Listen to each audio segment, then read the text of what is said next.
Muy buenas, hoy nos metemos de lleno en una de las historias más famosas que existen, la de la Torre de Babel.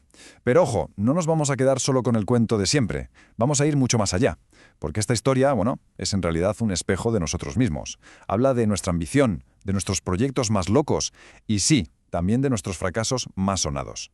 Y aquí está la gran pregunta, ¿no? La que lo mueve todo. ¿Cómo es posible que una historia de hace 3000 años, sobre básicamente una obra que salió mal, nos sigue diciendo tanto hoy en la era de Internet y de la inteligencia artificial? Es curioso, ¿verdad? Pues todo empieza aquí, en el Génesis. Fijaos en esta frase: hagámonos un nombre. ¡Qué potente! En apenas 3 palabras se resume una ambición, casi infinita. Es el pistoletazo de salida para una historia que va de orgullo, de desafío a lo más alto y de lo que pasa cuando se intenta literalmente tocar el cielo. Vale, la versión corta de la historia seguro que nos la sabemos todos. La humanidad entera, que por aquel entonces hablaba un solo idioma, se pone de acuerdo y dice: venga, vamos a construir una torre que llegue hasta el cielo. Pero claro, este gesto de soberbia no gusta arriba. ¿Y qué pasa? Pues que llega la intervención divina, confunde las lenguas, nadie se entiende con nadie y adiós muy buenas al gran proyecto. Se viene abajo. Y así, a primera vista, parece la típica fábula, ¿no? Una moraleja sobre el orgullo, el castigo y punto. Pero, ¿y si no fuera tan sencillo? ¿Y si la cosa tuviera más miga? ¿Qué pasaría si detrás de esta leyenda se escondiera una estructura real y una historia de exilio y opresión? Ahí la cosa cambia. Pues aquí es donde todo da un vuelco, porque resulta que el mito de Babel no salió de la nada, no fue pura invención, no. Todo apunta a que se inspiró en un edificio real, una construcción tan impresionante que dejó una huella imborrable en la memoria de todos los que la vieron. A ver, y esta cronología es la clave de todo. De verdad, fijaos bien, los zigurats, estas torres escalonadas de Mesopotamia, ya existían muchísimo antes de que se escribiera la historia de Babel en el Génesis. ¿Y cuál es el momento clave? El exilio en Babilonia.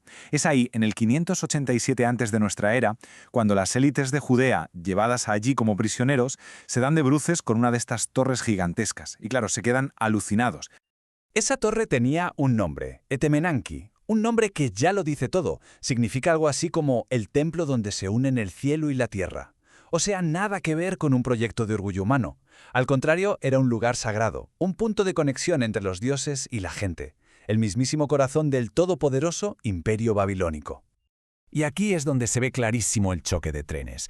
Las dos formas de ver lo mismo.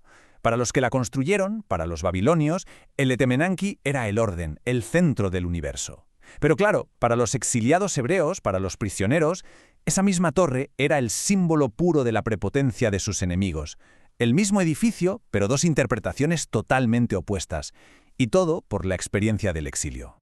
Bueno, vamos a dejar por un momento la arqueología y a dar un salto enorme en el tiempo, porque si lo pensamos, la imagen que tenemos todos en la cabeza cuando pensamos en Babel no viene de un papiro antiguo, viene de un cuadro, de la mente de un solo artista que la definió para el resto de la historia. Estamos en el año 1563 y un tal Peter Bruegel el Viejo pinta su gran obra maestra, La Torre de Babel, y con ese cuadro, sin saberlo, acaba de crear la imagen definitiva de la torre para toda la cultura occidental. Así, sin más. Es que Bruegel no intentaba ser un historiador, para nada. Él era un genio contando historias con un pincel. Y su torre es una mezcla alucinante de cosas. Por un lado, tiene esa forma circular y esos arcos gigantescos que recuerdan al Coliseo de Roma, pero luego te acercas y ves que está llena de grúas, andamios y herramientas de su propia época, del siglo XVI. El diseño entero es un caos a propósito. Es la confusión del mito hecha pintura. Y aquí está el quid de la cuestión. La imagen de Babel que ha llegado hasta nosotros no es la de un zigurat de verdad. Es una especie de pesadilla europea sobre la ambición sin límites. Bruegel, en el fondo, estaba pintando una advertencia sobre los grandes imperios y sus delirios de grandeza. Y por eso, precisamente por eso, su visión nos sigue impactando tantísimo hoy.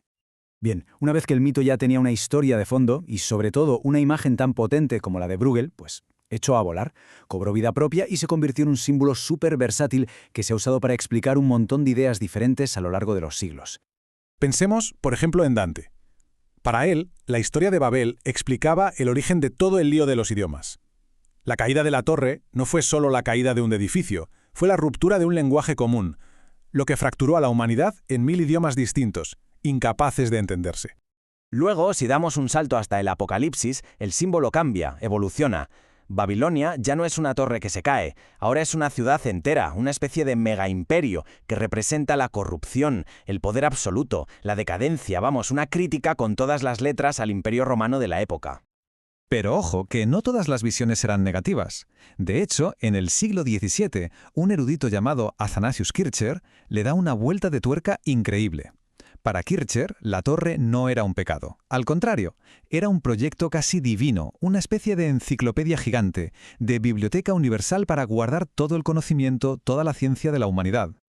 Este recorrido es alucinante, ¿verdad? Nos demuestra la capacidad de adaptación que tiene el mito. Empezó como la historia de un edificio que se cae y ha acabado siendo una metáfora sobre el lenguaje, sobre el poder e incluso sobre el sueño de unificar todo el saber humano.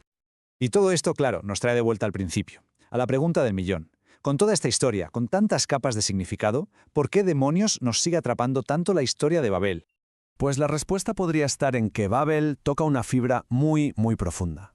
Refleja perfectamente una dualidad que todos llevamos dentro. Por un lado está nuestra parte aspiracional, ese sueño de estar unidos, de construir cosas increíbles, de llegar más allá. Y por otro están nuestros miedos más grandes, el miedo a no entendernos, a que todo se rompa en mil pedazos, a las consecuencias de nuestro propio orgullo. Como bien dice esta cita, el mito ha ido mucho más allá de la religión. Ya no es solo una historia con moraleja para creyentes. Se ha convertido en una metáfora filosófica, universal, sobre lo que significa ser humano. Y eso es algo que resuena con cualquiera, sin importar sus creencias. Y es por eso que la historia sigue tan viva, porque los temas de los que habla, la promesa y los peligros de la tecnología, los problemas para comunicarnos, un mundo que parece más conectado pero a la vez más fracturado, todo eso no es algo del pasado, es literalmente nuestro pan de cada día. Y lo vamos a dejar aquí, con una última pregunta para darle vueltas.